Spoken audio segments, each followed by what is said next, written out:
मैं सोच के हैरत में हूँ कि आनंद बख्शी का मोहन कुमार के साथ, आनंद बख्शी का शक्ति सामंत के साथ, आनंद बख्शी का जय ओम प्रकाश के साथ कैसा रिलेशन होगा। क्या उस ज़माने में चुगली लगाने वाले लोग या बातें भड़काने वाले लोग नहीं होंगे? होंगे, लेकिन 25 साल तक एसोसिएशन चल रहा है, 18 साल तक एसोसिएशन चल रहा है, 24 साल तक एसोसिएशन चल रहा है। एक बार आनंद बख्शी ने अगर शक्ति सामंत के लिए लिखा तो 25, 30, 35 साल तक के लिए लिखा। कैसे लोग होंगे वो, कैसे दुनिया होगी, कितना फेथ होगा लोगों पे। ऊपर मेरा नाम लिखा है, अंदर ये पैगाम लिखा है, ओ परदेस को जाने वाले, लौट के फिर ना आने वाले, 7 समंदर पार गया तू, हमको जिंदा मार गया तू, खून के रिश्ते तोड़ गया तू, आंख के आंसू छोड़ गया तू, कम खाते हैं कम सोते हैं, बहुत ज़्यादा हम रोते हैं, चिट्ठी आई है आई है आई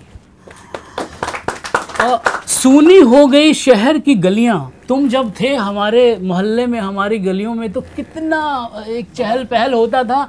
हमारे घर में कि तुम बेटे थे तो लगता था ऐसा कि तुम्हारी वजह से रौनक है, वो सारी रौनक तुम लेके चले गए। वाह क्या बात। अब हम माँ बाप हैं ना, जो तुम्हारे बिना अकेले हो गए हैं और बड़ी बुरी हालत है।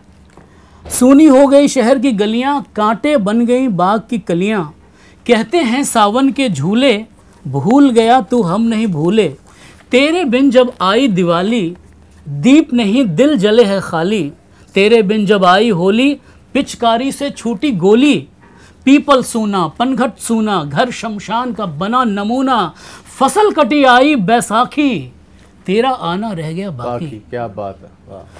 और आनंद बख्शी जानते थे कि गागर में भी अगर सागर भरा जाए फिर भी कुछ ना कुछ कहने को बाकी हो जाता था। अब गौर करेंगे पुराने ज़माने के गानों में, पहले 2 अंतरे में चाहे हीरो और हीरोइन के बीच डुएट गाना हो तो एक ने बात कही, फिर दूसरे अंतरे में दूसरे ने बात कही, मगर तीसरा जो अंतरा था वो एक समअप करता था चीज़ों को। अभी 2 अंतरे हमने आपके सामने पढ़ दिए चिट्ठी की, लेकिन जो तीसरा अंतरा है ना वो जानलेवा है। उसके बाद भी कोई इंसान अगर नहीं सुने, उसको लौट के नहीं आ जाए, वो दुबई से, ये गाने का पिक्चराइजेशन दुबई में, इसलिए मैं दुबई का नाम बार बार ले रहा हूँ, उसके बाद भी नहीं आ जाए तो उसको समझाया नहीं जा सकता है। क्या कहते हैं, पहले जब तू खत लिखता था कागज में चेहरा दिखता था। इससे बड़ी कोई पोइट्री हो सकती है? क्या बात है। पहले जब तू खत लिखता था कागज में चेहरा दिखता था, बंद हुआ ये मेल भी अब तो, खत्म हुआ ये खेल भी अब तो। डोली में जब बैठी बहना, रास्ता देख रहे थे नैना कि अब आओगे अब आओगे अब आओगे। डोली में बैठी जब बहना, रास्ता देख रहे थे नैना, मैं तो बाप हूँ मेरा क्या है, तेरी माँ का हाल बुरा है, तेरी बीवी करती है सेवा, सूरत से लगती है बेवा। वाह।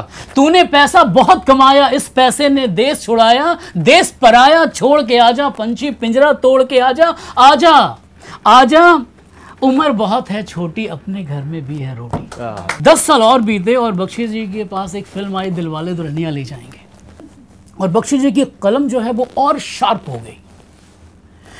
वो गाना है कि कोयल कूके हुक उठाए, यादों की बंदूक चलाए, बागों में झूलों के मौसम वापस आए रे, घर आजा परदेसी तेरा देश बुलाए रे।